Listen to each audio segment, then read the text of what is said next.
senior citizens are still the most important voting bloc. How did that business see the change that's occurring in their local gym? More and more older people are coming in, more and more women are coming in. This is evolving into being a very diverse place of individuals who want to take care of their health. I mean, I just think that's just such an important message, particularly for those members who might not get into a gym.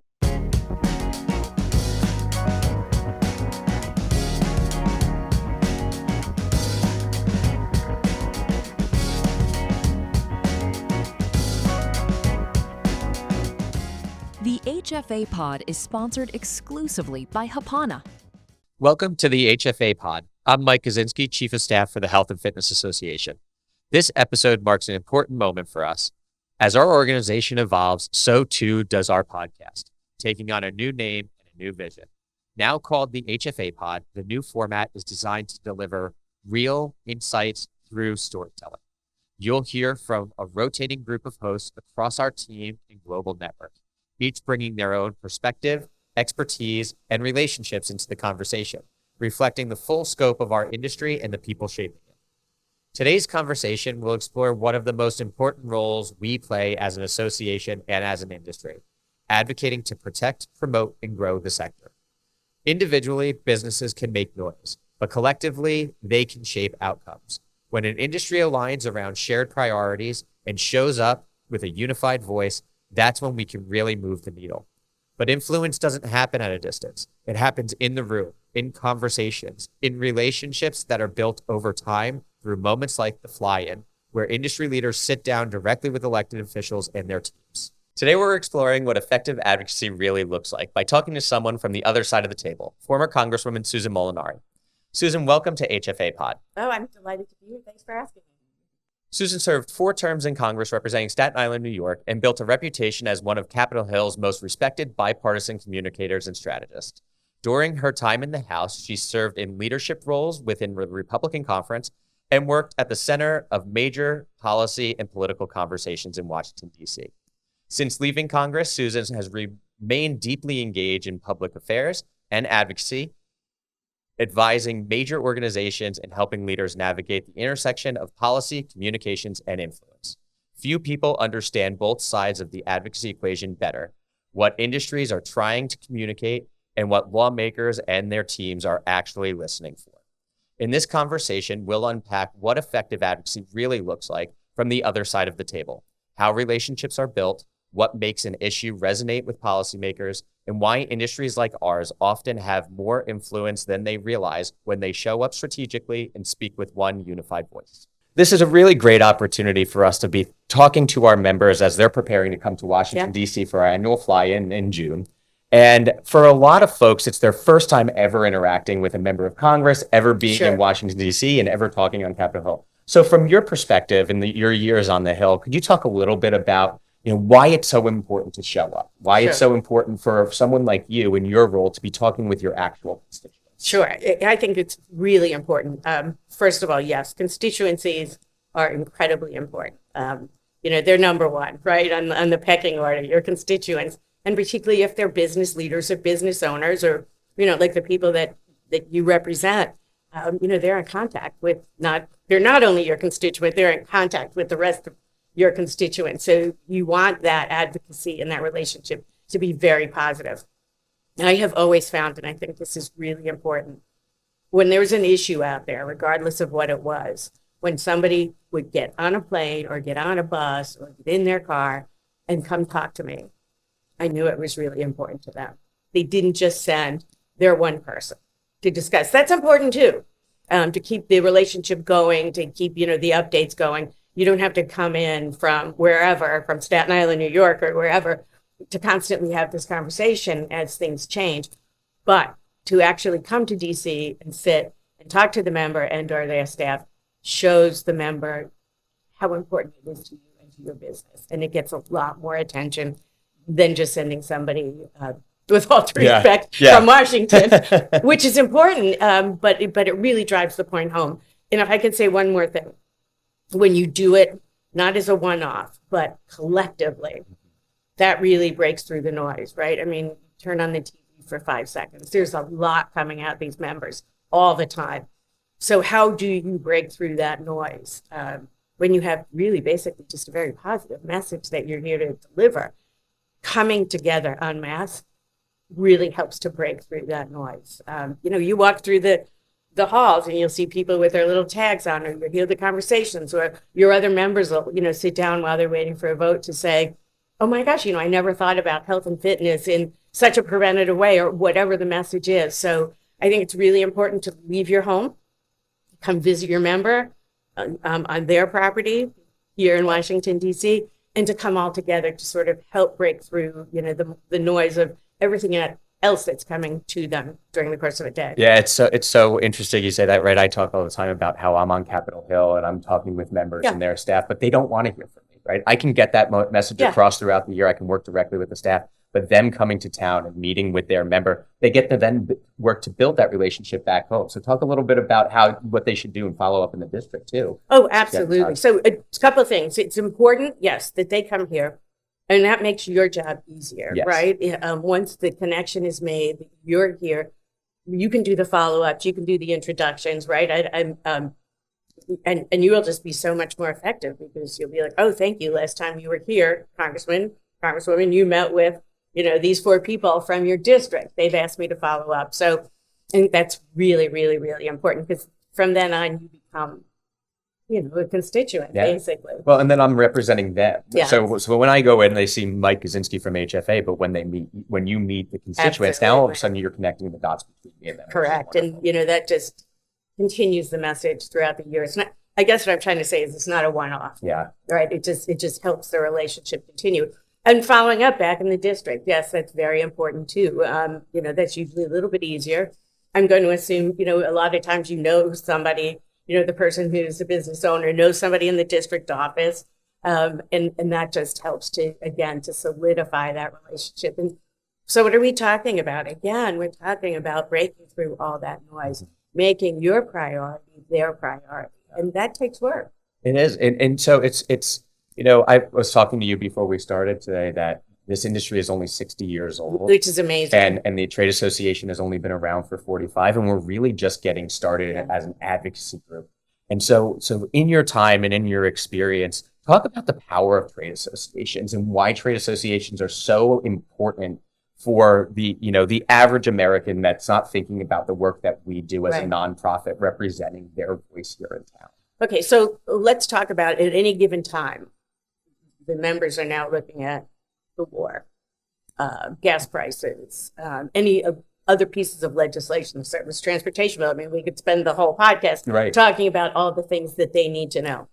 If they're not necessarily on that committee of jurisdiction, they're going to need an education and they're going to need an update. What's going on? How are things? What can we do to help? They're not going to know this intuitively. So it is very important to have a trade association here in Washington, D.C. that can educate.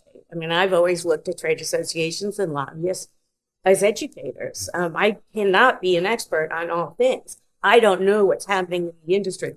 I don't know what we're doing. I know one of the issues you want them to talk about, digital privacy.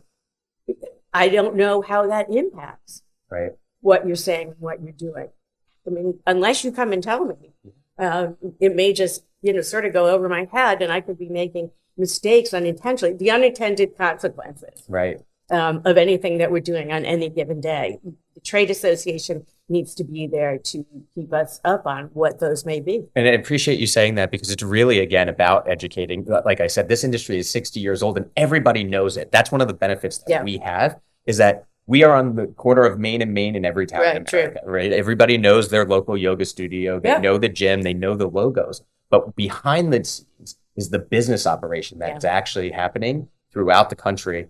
And frankly, those dots that we're able to connect and that our members are going to come to town and be able to connect is actually those real world business implications of the decisions that are happening. Absolutely. Absolutely. And you can never take that for granted that your member is aware of it because you wrote a letter or, you stopped them at a Chamber of Commerce dinner and had a 5-second conversation. It takes work. Yeah. I hate to say it, but it takes work. It takes concentration and it takes personal connections. So let's talk about those personal connections and let's demystify it a little bit because I think a lot of, I've been running fly-ins for a long time and I'm always shocked when I have, a Fortune 500 CEO coming in and they're getting nervous walking into their first Hill meeting. Yeah. So let's talk a little bit about how those Hill meetings go and how our members can prepare, but also demystify it and take a little bit of the stress away from it as they're preparing to come to The town. power goes the other way. I know you don't think it does, but the power goes the other way, right? You are my constituent. Yeah. You are, coming in to tell me what I need to do for a business. So the power dynamic really, a member of Congress usually perceives the power dynamic the other way around. Meeting with a CEO or COO or, the manager of a local business. And, this is a very important part of how I get elected, how I stay popular, how I get respected and perceived. That's all grassroots handshaking work. So no need to get nervous, ladies and gentlemen. This is the power is going to be the other way. They're going to be nervous that you're coming here to do that. So I don't want anybody to be nervous about that at all. Now, on the other hand, I do want to say, if I'm allowed to level set expectations a bit, sometimes, okay, let's say you do all this and then all of a sudden there's a vote. Yep. So the member's in there, you meet the member for 30 seconds. They say, Mike's going to stay here with you because I got to go to the floor or I have a committee vote, right? That happens. Yes. That is not an excuse. That's not, look, you may get lucky and have 20 minutes with the member, but the staff runs this place. So if after a quick brief, if the member has to run and Mike's sitting there taking notes, understand that Mike is as important to your cause as the member of Congress, if not more so. So you want to, I just want to make sure that, because it's a crazy place. Yeah. Like you might be having half your meetings in a hallway. Right. Well, and as somebody who worked on Capitol Hill and I was a 23-year-old taking those meetings in the hallway, I make the joke sometimes, just like sometimes you will be standing across from Oak, a young, fresh face, but those are the men and women that are running the show in Washington. That's right. And talk a little bit about the staff. How does the staff keep you up to date? So when we are meeting with those younger staffers in the hallway, that information is getting back to you. They're still telling the constituent story. Absolutely. Anybody who works for a member of Congress or United States Senator, local officials are really held usually in very high regard by that member, or else they wouldn't be there, right? Again, we're talking about not being able to be an expert on everything. So not only do you have to rely on the trade association, you have to rely on your staff to come in and tell you, some of the nuances of the things that you're going to be talking about, either on the House floor, you're going to be voting for, how it's going to affect your district. Sometimes this is rapid fire, and you don't have time to, sort of get all the installation of the information. So you rely on those staff at any given point. Mike, get in here. Yeah. What am I doing? What's this vote all about? Yeah. And Mike's going to tell me. Yeah. Remember when so-and-so came in and we talked about the Digital Privacy Act, or we talked about, preventive healthcare with regard to fitness, blah, blah, blah. This is how this is going to affect it. This is how your constituents would want you to vote. That happens. Yeah. Yeah. That's such an important part. So a lot of the conversations that we are having, right, outside of not just the digital health, is really reframing the understanding of what physical activity does. Yeah. Right. It's about the preventive nature, the preventive mental and physical health benefits that come out of physical activity. And so there's a lot of competing voices in the healthcare space, and we're trying to change the narrative. We're trying to talk about the need for Congress to start focusing on prevention. How can our members take some of their personal stories and their personal work that they're doing in the community, in your district, with your constituents, and really help paint that picture in a way that's, level setting and understanding without having to worry about getting into the wonk that the staffers and we talk about on the day-to-day? I'm so glad you raised that, and I should have raised that. The personal stories are precious, right? You're humanizing what this is about. I told you before we went on, because I'm not that young anymore, that I recently had a bone density test, and I had issues with arthritis, and because I started doing strength training at a gym, my bone density in my spine improved by 9% in 2 years. Yeah. Now that's preventative health medicine. If I'm not strengthening my spine, if I'm not strengthening my bones, the government's paying for a hip replacement or spinal injections or whatever. So I think those are the dots we have to connect, particularly as we age more. We live longer, and we want to live more healthy, right? That's the whole conversation we're all having here is not necessarily longevity, although, God, if you're listening, that would be good too. But how you can stay healthy. Yeah. You want to stay healthy, and we all know that is doing things that our grandparents or people when this association started weren't looking at, weren't thinking about, that this is how I can live more healthily. I can stay more active. We have to work at it too, but that is a reframing, isn't it? It's not just not that there's anything wrong with muscle-bound guys in the gym, but you know what I mean? It's not just that anymore. You walk into any gym and it's a lot of women my age who are all of a sudden, lifting weights or, doing personal training in order to stay as flexible and healthy as possible. That's a really important connection that we have to have. We spend so much time talking about healthcare and how we're going to pay for it, the Affordable Care Act, whatever. All controversial. This is not controversial at all. This is a gimme. Yeah. For an elected official. But I do think you need to connect those dots to say, this where we are, where our constituents are, where your local businesses are playing a very important part on preventative health care. And that's a lot of the reframing that we need to, and why it's so important for our members to come and to keep coming back to help share that story, right? As you mentioned, it's an industry that in many folks' eyes, and particularly in policymakers' eyes as well, it's stringer tanks, it's picking up heavy things and putting them back down. Yeah, exactly. But we're really trying to change that narrative, and the only way we can do it is by continuing to tell the story. I would love for them to come in and sort of give an idea of what the membership looks like. Yeah. To drive that point home. I know when I go to my gym, I'm not the oldest person there. And it is not, it's a great variety of individuals now that are going to the gym to work out. And so I would love for somebody to come in and say 60% of my business are women over 50, just to sort of frame that it's a diverse world in these local businesses. And it's so great that you say that, because a lot of the work that we're focusing on really is shining light on HHS and CMS as we talk about the future of Medicare, Medicare coverages. I like to say, and they'll see it, and members of Congress will see it when they're here next month, this industry is as diverse as the people who utilize it. And there's an option for everybody to get physically active the way that they want to. Right. And we should be working to give every American that choice to be able to get and stay physically active the way they can. Oh my gosh, that's so important. And if you don't have that opportunity, what are you going to do? When I was growing up, women didn't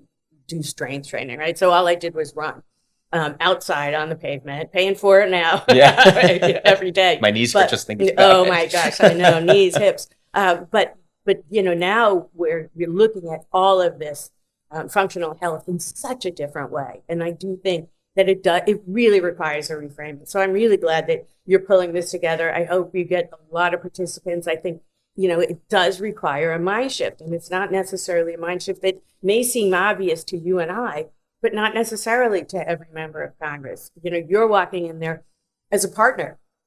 So that's why I'm saying don't be intimidated to meet a member of Congress, because you're walking in there as a partner on the healthcare journey that their constituents are taking on. And so that's just really important an important message. Yeah. So let's take a quick step back, and I'm coming to town for the first time. Let's talk about some practical advice. We all know just, June in Washington, D.C., it's going to be hot.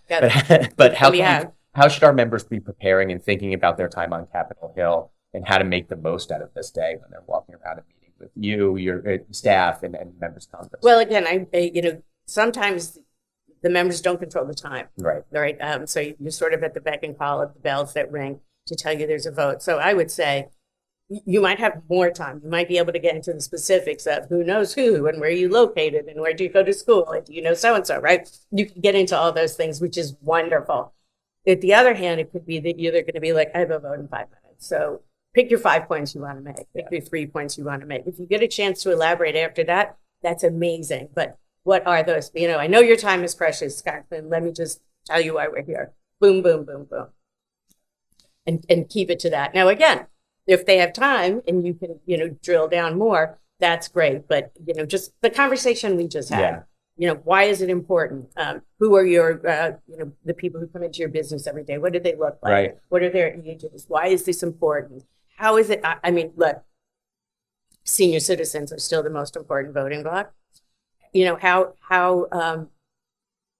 how did that business see the change that's occurring in their local gym?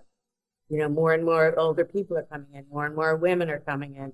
This is evolving into being a very diverse place of individuals who want to take care of their health. I mean, I just think that's just such an important message, particularly for those members who might not get into a gym, or if they do, it's the one here. Right.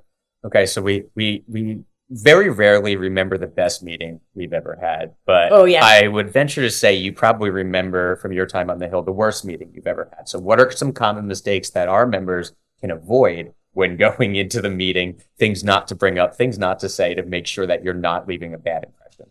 Oh. Hard for a constituent to make a bad impression, really. You know, again, I think you just want to keep it short. You want to keep it respectful, which of course your members are going to do. I don't have any concern about that. But, you know, just sort of being appreciative of the congressman's time. Let them sort of run the show, right? So if all of a sudden they want to take it to, you know, oh, you know, do you know so-and-so who runs, you know, the lawyer who's next door to your business, that's great. If you can also, you know, if you've ever met him before or heard him speak, him or her, you know, bring that up. I heard you at the local chamber the other day. That was great, whatever, to again drive home the point that, you know, you come from around the block. That's just important. That's why they're there, right? And to also lift this association up. I think it's very important you make your points. You drive home that this is a local business that has some concerns or wants to just let you know how we're thinking about healthcare, and bring up this association. You know, we have a great association. You know, they're going to be working with your staff, but we thought it was really important for us to come, you know, as your local business. And then when they get back home, best ways to follow up? You know, it doesn't hurt to have a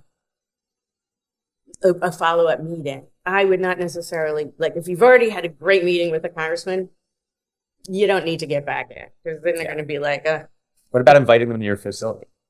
Brilliant. Back in the district. Come Brilliant. by, meet your constituents, And shake some hands. And get the local paper. Yeah. Brilliant. The businesses I remember are the ones that got me good press. Brilliant. I'm sorry. That's great. I've been out too long. That's really smart. You invite them in. You make sure that you have, you know, a good group there of members there who are going to be there, and invite the local paper. You know, I know you spent some time on Staten Island. You know, if you could get me, you know, local business meeting with constituents and get to Staten Island Advance there, bingo. I mean, that's a home run for any business. All right. So in a close here, if there is a member in Staten Island who's on the fence about coming to town and joining us for the fly-in, what's your one piece of advice to get them off the couch? Why not? Why not join with your group? Critical mass is important. You know, you can do a one-off. That's great too. You know, it's better than nothing. But the critical mass of the noise that you guys are all going to make when you come here with the same message really breaks through.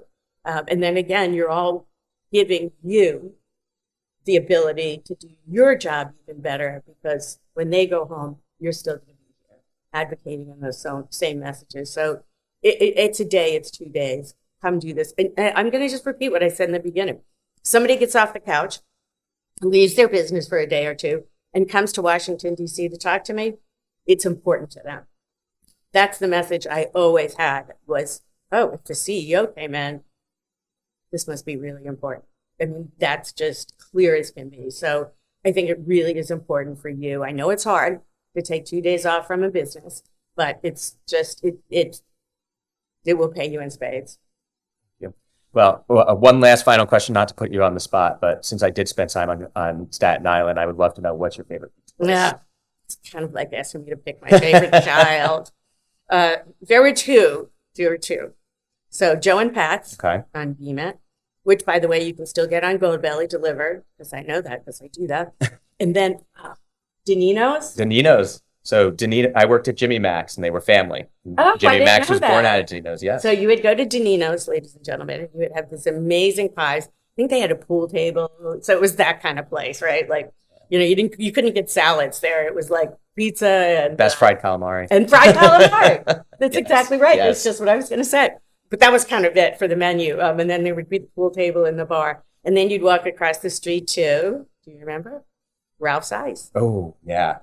which is there forever. Lines. Every night Yes, in lines, summer. always lines. Yeah. So those are my two favorites. Wonderful. For Congresswoman Molinari, thank you so much for joining us. I really appreciate you taking time to shine some light on what our members can Oh, expect and listen, next month. it's a delight. You're doing a great job. I think the message you're trying to make and bringing all these people in is absolutely brilliant.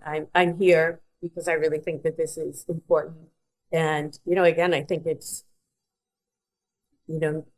just an important message for us all to sort of fine tune around preventative health care isn't just about taking supplements.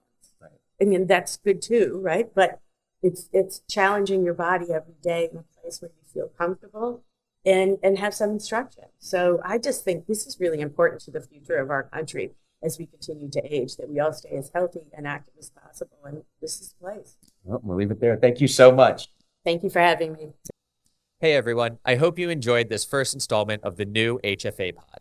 As a reminder, registration for the 2026 Fly-In and Advocacy Summit taking place in Washington, D.C., June 8th through 10th is still open. You can find the registration link in the show notes.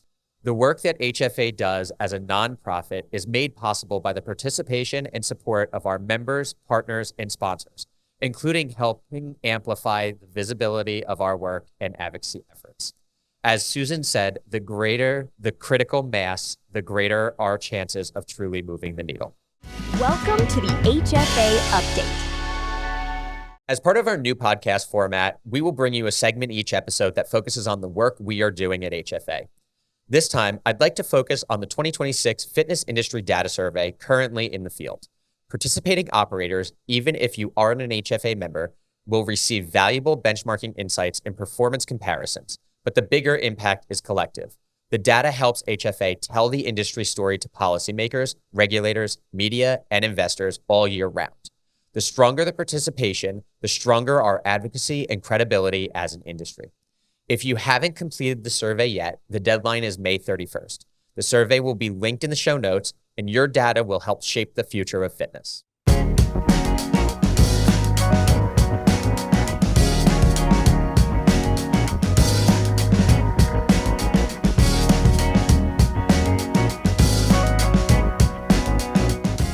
The HFA Pod is sponsored exclusively by Hapana.